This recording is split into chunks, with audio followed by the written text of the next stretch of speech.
Shalom Bapak Ibu yang dikasihi oleh Tuhan Yesus. Selamat malam. Saya rindu malam hari ini boleh memberikan sedikit rema yang Tuhan berikan kepada saya barusan ya.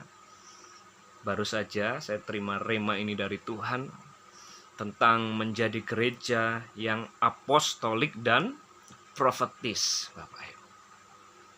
Kita akan belajar malam hari ini. Apakah kita, CG kita, komsel kita, gereja kita sudah menjadi gereja yang apostolik dan profetik? Karena ini sangat penting, Bapak Ibu. Kenapa saya bilang sangat penting? Karena di Alkitab ditulis bahwa gereja Tuhan dibangun atas dasar para nabi dan para rasul, Bapak Ibu. Bagaimana gereja dibangun atas dasar pelayanan para nabi dan pelayanan para rasul. Makanya dalam gereja kita perlu dimensi yang saya sebut dengan dimensi apostolik dan dimensi profetik. Kalau ini tidak ada dalam gereja kita akan banyak banyak kehilangan berkat-berkat Tuhan dalam kehidupan kita. Saya mau sedikit gambarkan tentang sebuah cerita ya. Kebangunan rohani di Korea. Bapak Ibu tahu ya pasti cerita tentang kebangunan rohani di Korea. Bagaimana ada seorang hamba Tuhan yang dipakai Tuhan luar biasa, yaitu Yonggi-cho. Bapak Ibu tahu bahwa gereja Yonggi-cho di Korea itu gereja terbesar di dunia. Bukan hanya se-Asia tetapi di dunia. Pada waktu awal-awal pelayanan Yonggi-cho, Bapak Ibu, saya mau sedikit cerita ya. Yonggi-cho ini seorang misionari muda yang mengasihi Tuhan, yang cinta Tuhan.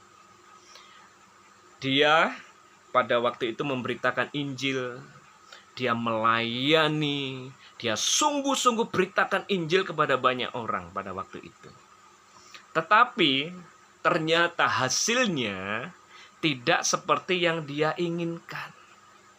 Meskipun David Yonggi-cho ini bekerja keras, Bapak Ibu. Dia berusaha mati-matian dalam tanda kutip ya. Melayani, memberitakan Injil, mati-matian. Tetapi hasilnya zero. Kita akan belajar kisah ini. Karena ini akan menjadi dimensi yang luar biasa bagaimana menjadi gereja yang profetik dan apostolik. Sehingga suatu saat Yonggi-cho ini dalam keputusasaannya dia berdoa kepada Tuhan. Akhirnya Tuhan bilang sederhana. Sebelum kamu melakukan semua itu ya, pelayanan, penginjilan dan segala macam, datang duduk dulu di kaki Tuhan. Akhirnya strateginya dirubah, Bapak Ibu. Bagaimana Yonggi-cho yang sebelumnya dia mati-matian pelayanan, tetapi doanya kurang, ya, hubungan intimnya dengan Tuhan kurang. Setelah itu dia rubah. Dia perbanyak porsi doanya. Dia perbanyak berdoa syafaat buat jiwa-jiwa yang dia layani. Dia perbanyak doa puasa, meminta Tuhan bekerja di dalam pelayanannya. Bapak Ibu tahu yang terjadi?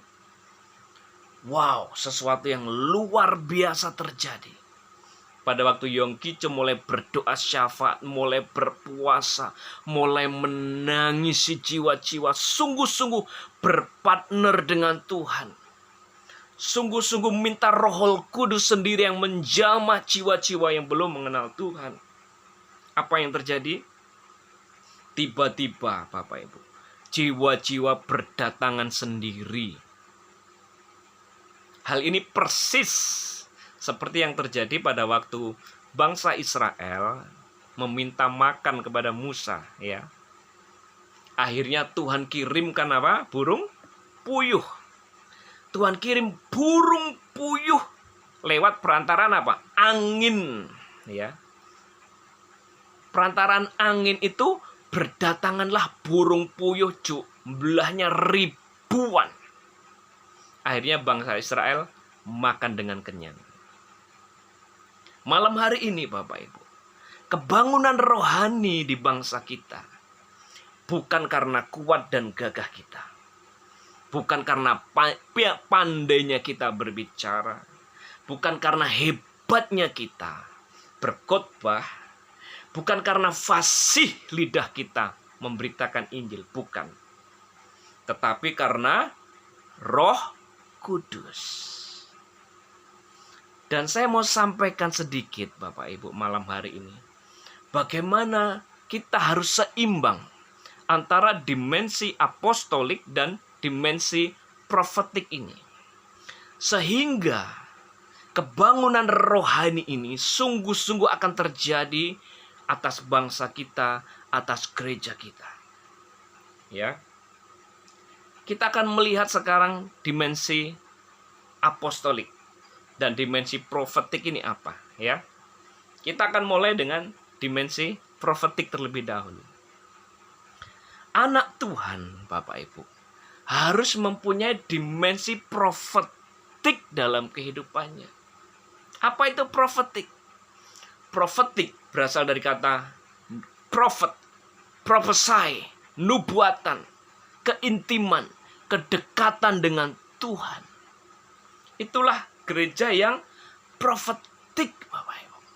Setiap anak-anak Tuhan, kita harus menjadi gereja yang profetik.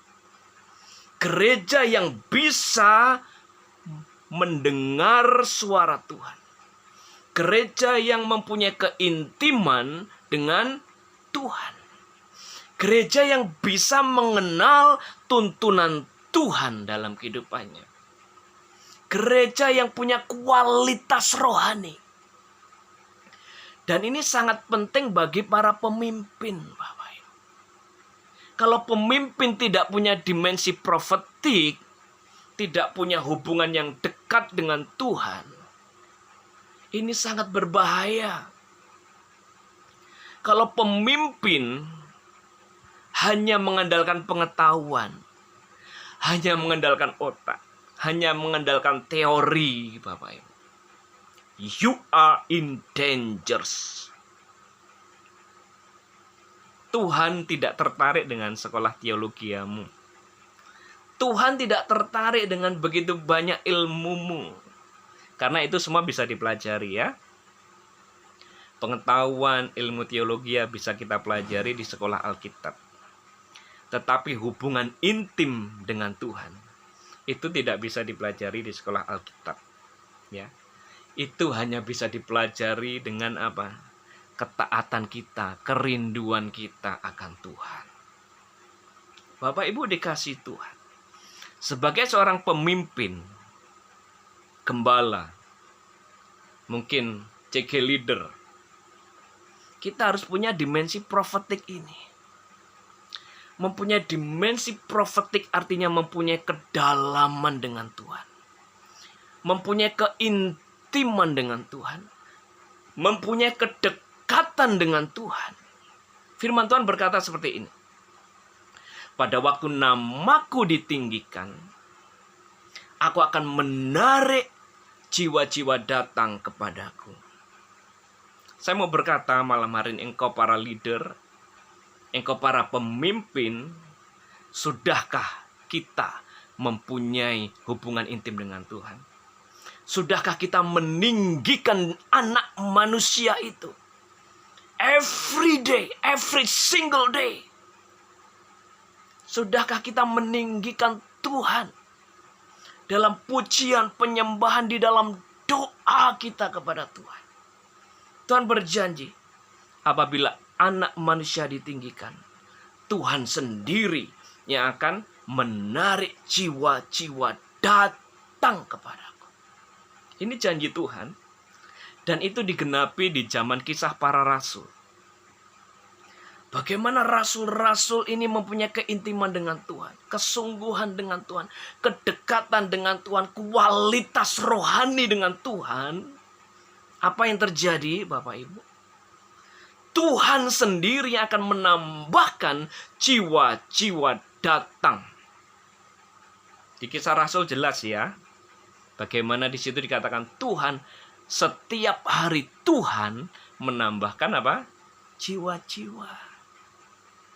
Ketika jiwa-jiwa itu datang, Bapak Ibu, dan dia ikut pertemuan, dia ikut ibadah, dia ikut CG, mereka melihat kuasa Tuhan terjadi di dalam CG, di dalam ibadah, sehingga mereka berkata, sungguh ada Tuhan di tempat ini. Ini yang terjadi di Kisah Para Rasul, Bapak Ibu. Bagaimana para pemimpin, saya mau berkata malam hari khusus buat para pemimpin. Kalau para pemimpin mengalami dimensi profetik, mengalami kedekatan dengan Tuhan, keintiman dengan Tuhan, sehingga orang-orang yang datang ini, waktu bertemu dengan engkau, para pemimpin, mereka seperti melihat Tuhan. Pada waktu engkau memuji dan menyembah Tuhan dengan kedalaman, dengan kesungguhan, mereka akan berkata, wow, sungguh Tuhan ada di tempat ini. Gambarnya mudah, Bapak Ibu. Misalnya ini ya, Bapak itu makan di suatu tempat. Dan tempat itu murah. Dan makanannya enak. Apa yang akan terjadi? Bapak Ibu pasti merekomendasikan tempat itu kepada banyak orang, ya. Di sana loh, di restoran atau di warung itu, harganya murah, makanannya enak, penjualnya ramah. Tidak lama, tempat itu akan diserbu oleh banyak orang. Kalau ingin CG Bapak Ibu bertumbuh berkembang, gereja Bapak Ibu bertumbuh berkembang, engkau harus punya dimensi profetik ini. Kedekatan dengan Tuhan, keintiman dengan Tuhan. Engkau bisa mendengar suara Tuhan, engkau bisa mendengar tuntunan Tuhan. Bayangkan Bapak Ibu, kalau Abraham itu tidak dekat dengan Tuhan. Abraham ini dengar-dengaran akan suara Tuhan. Kalau Abraham tidak bisa mendengar suara Tuhan, Ishak itu pasti sudah mati, dibunuh. Berapa banyak Ishak mati di dalam CG, di dalam gereja. Karena apa? Banyak Abraham yang tuli akan suara Tuhan. Banyak pemimpin-pemimpin yang tidak bisa mendengar suara Tuhan, tidak bisa mendengar tuntunan Tuhan.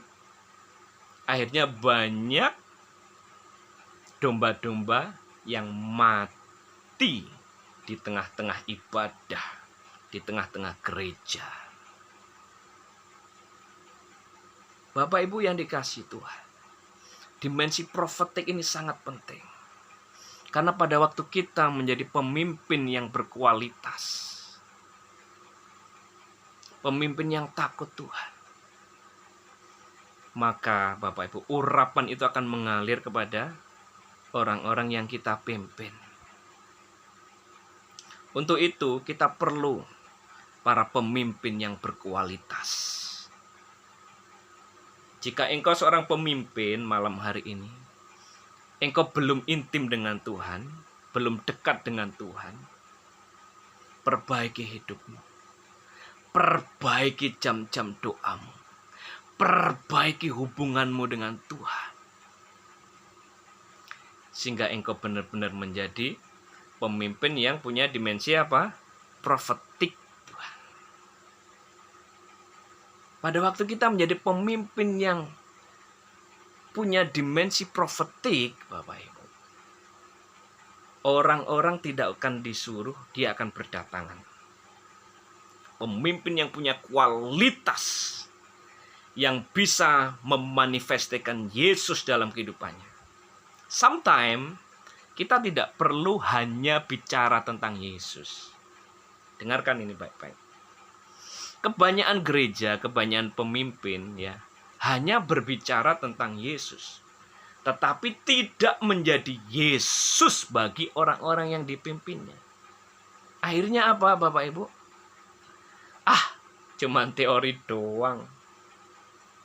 cuman omong doang, tapi hidupnya nggak sama. Bapak Ibu dikasih Tuhan, para pemimpin, gereja, gembala, CGL, Coach TL, saya mau bilang, engkau harus mempunyai dimensi profetik dalam kehidupanmu. Kalau ingin CG-mu berkembang, gerejamu berkembang sesuai yang Tuhan mau. Karena pada waktu engkau mempunyai dimensi profetik ini, keintiman, kedekatan dengan Tuhan, maka yang terjadi kepada Yesus 2000 tahun yang lalu akan terjadi padamu. Dimanapun Yesus berada, orang berbondong-bondong datang kepada Yesus. Bahkan sampai makan dan tidur pun mereka tidak sempat. Aku bernubuat malam hari ini, apabila para pemimpin-pemimpin mengalami dimensi profetik, bukan hanya berbicara tentang Yesus, tetapi menjadi Yesus, memanifestasikan Yesus di dalam kehidupan dan pelayanannya, orang-orang kan berbondong-bondong mencarimu, datang kepadamu. Karena terang itu tidak bisa disembunyikan.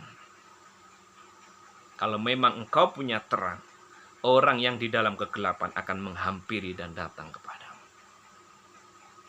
Ini yang saya sebut dengan apa? Kuasa menarik jiwa.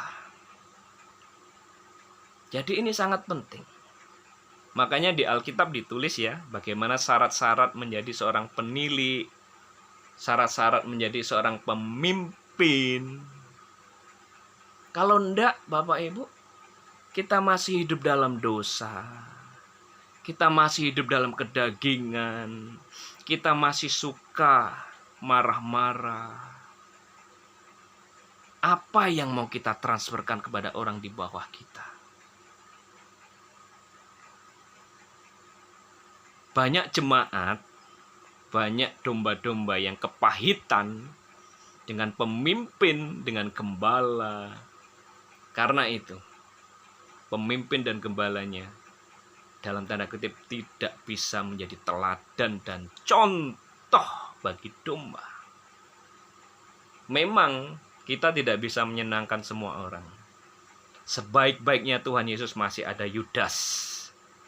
Sebaik-baiknya Paulus masih ada orang yang tidak suka. Tetapi kita sebagai pemimpin harus jadi teladan. Seperti Paulus berbicara, jadilah pengikutku sama seperti aku mengikut Kristus. Jadi ini yang pertama, Bapak Ibu, dimensi profetik. Ya. Yang menggambarkan apa? Kedekatan, keintiman kita dengan Tuhan, kemiripan kita dengan Tuhan yang menjadi gambar dan rupa Tuhan dalam kehidupan kita, itu akan menarik jiwa-jiwa datang kepadamu. Bapak Ibu, rindu kebangunan rohani terjadi di Indonesia sekali lagi? Perbaiki hidupmu, bertobat dari dosa-dosamu, supaya kemuliaan Tuhan turun dalam kehidupanmu. Yohanes, dia seseorang yang mempersiapkan jalan bagi Tuhan. Dia bilang apa? Setiap lembah harus ditutup, setiap gunung, setiap bukit harus diratakan. Artinya apa? Kehidupan kita yang tidak benar, segera bereskan. Para pemimpin yang masih hidup ganda, bereskan. Kalau tidak, kemuliaan Tuhan tidak bisa turun dalam pelayananmu. Bereskan malam hari ini, Bapak Ibu. Dan kita akan melihat pelayananmu akan berubah 180 derajat. Pada waktu kau berani ambil komitmen, Tuhan, aku mau bereskan pelayananku. Hidupku aku mau bereskan di hadapan. Jadi dimensi profetik ini sangat penting, Bapak Ibu. Karena Tuhan itu bukan teori. Dia Tuhan yang hidup. Dia Tuhan yang masih berbicara sampai saat ini. Jangan sampai seperti zamannya Imam Eli. Bagaimana di zaman Imam Eli, penglihatan tidak sering. Firman Tuhan gak pernah dinyatakan. Karena hidup Imam Eli bobrok, Bapak Ibu. Hidup pemimpinnya bobrok.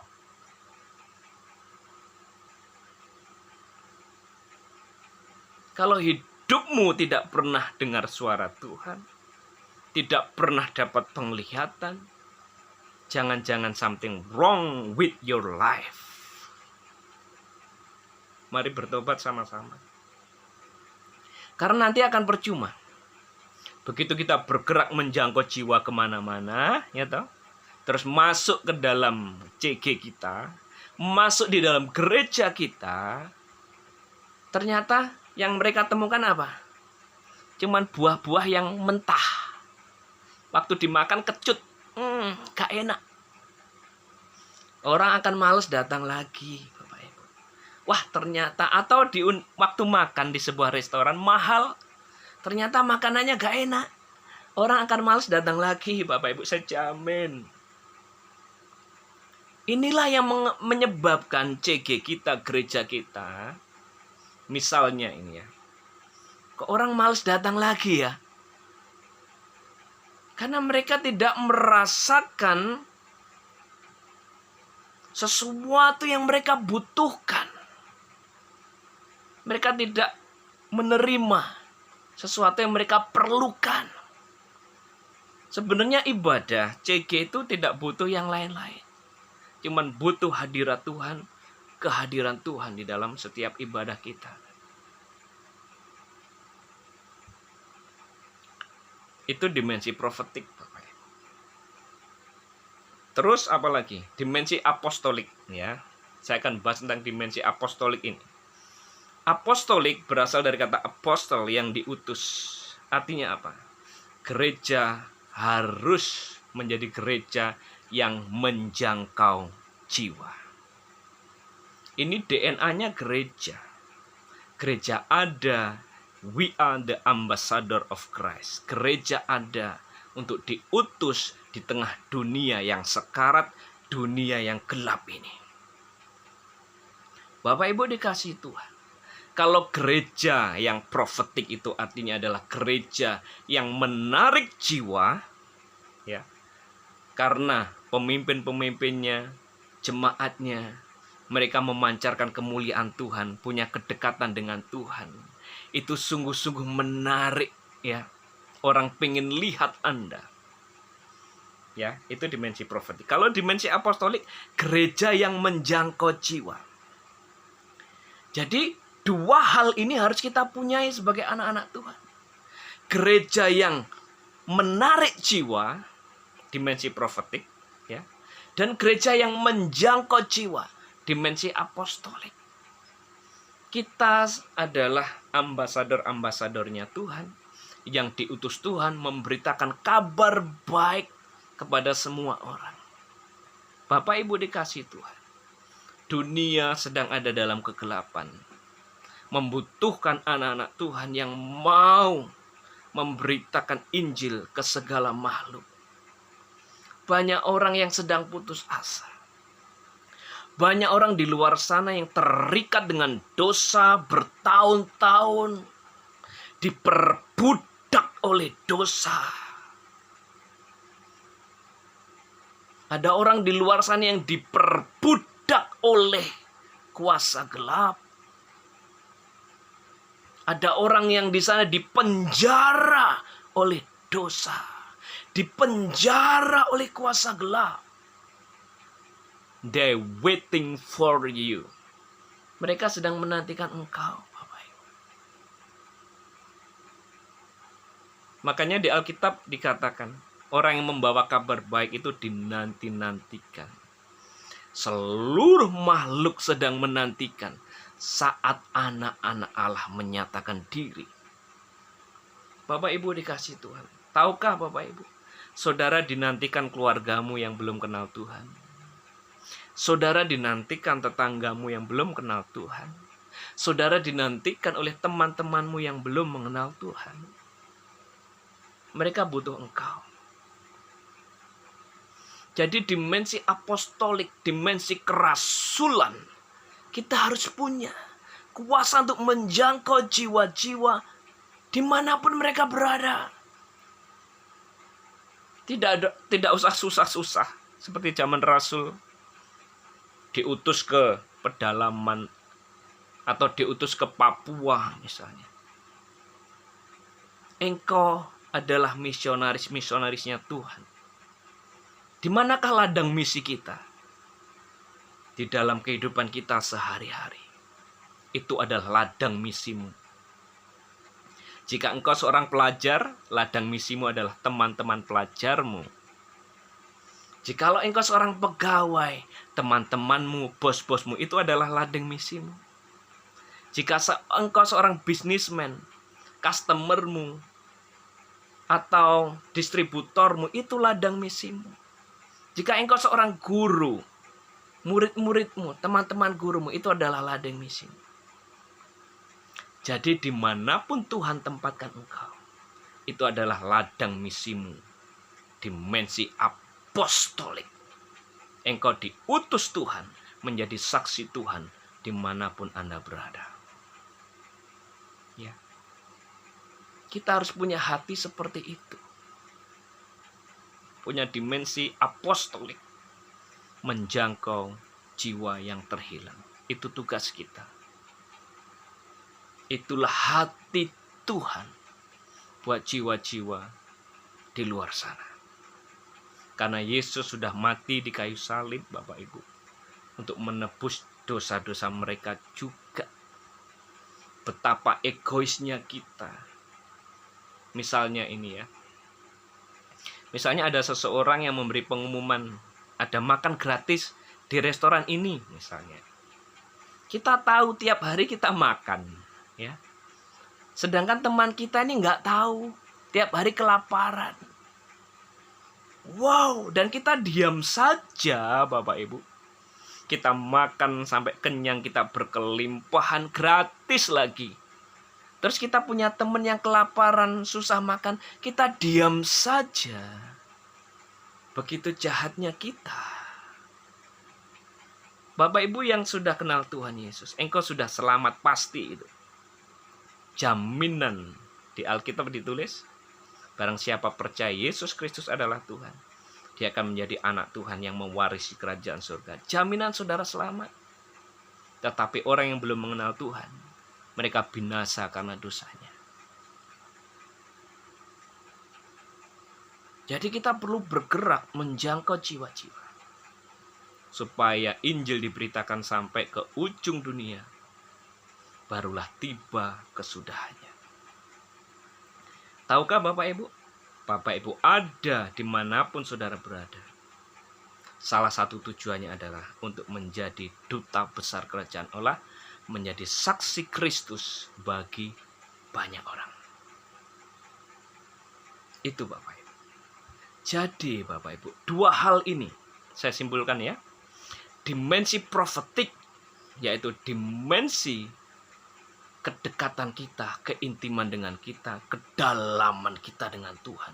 Itu sangat-sangat penting. Kalau kita tidak punya ini, Bapak Ibu mau punya jiwa berapapun juga, jiwanya nanti hilang.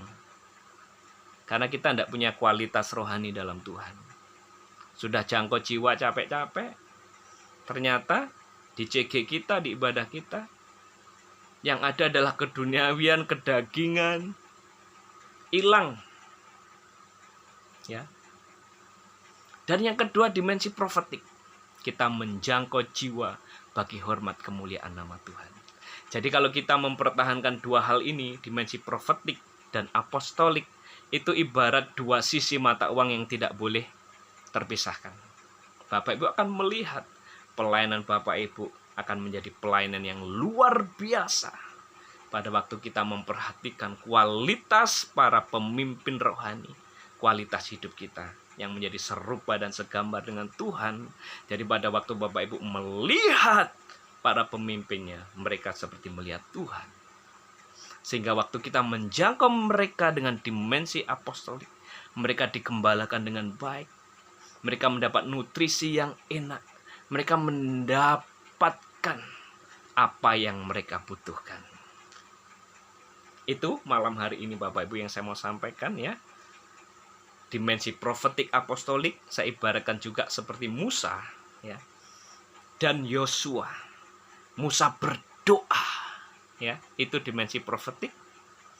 Dan Yosua berperang itu dimensi apostolik. Dua-duanya kita butuhkan. Kita punya keintiman dengan Tuhan, ya, yang akan membuat orang tertarik dengan kita. Itu Tuhan yang menariknya. Tapi kita juga perlu berperang seperti Yosua, mendudukin setiap tanah yang Tuhan sudah berikan dalam hidup kita.